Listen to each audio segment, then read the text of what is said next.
Something I want to make sure never happens to me is that I put my walk with God as a part of my life. As we know through Scripture, a walk with God is not part of a Christian's life.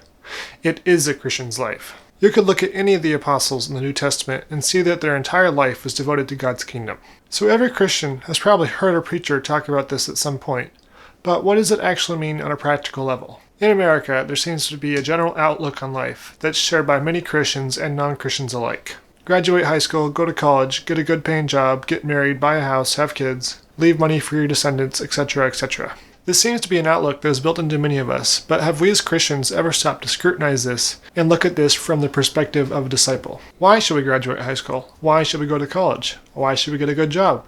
Why get a job at all? Why should we buy a home? Why should we desire to live comfortably? Why should we leave inheritance for our descendants? Now, I'm not saying that any of these things are good or bad, but it seems to be that much of this is programmed into the Christian youth of today, many of whom never stop to scrutinize it from the perspective of a disciple. A verse that could be helpful with this is Matthew 8:18-22.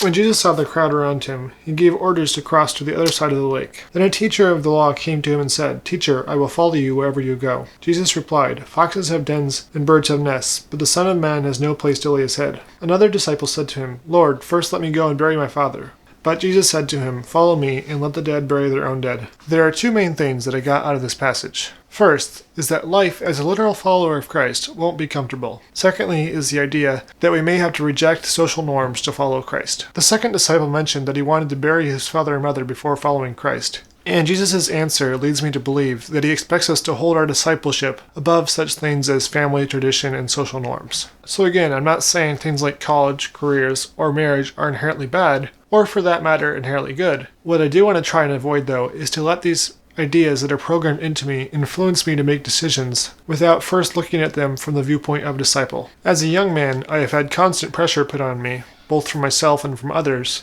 to get a career figured out. From the time I was 16, I have always been stressed to figure out what career I want. Now that I think about it, though, I have rarely been pressured to figure out what my mission field will be. Therein lies the problem. For the last few years, I've been so distracted trying to figure out my career that I've spent little time thinking about my first priority, which is what my ministry will be. Before I worry about how I will support myself, I should be thinking about how I will serve God. So the ideals that are programmed into us can be very dangerous if they get in the way of our primary calling as Christians. So going forward, I need to challenge myself that instead of looking at decisions based on worldly values, to instead look at them based on Christian values. I realize that can lead to a lower status here on earth, so I need to learn to accept that and be okay with that and look at this with an eternal focus.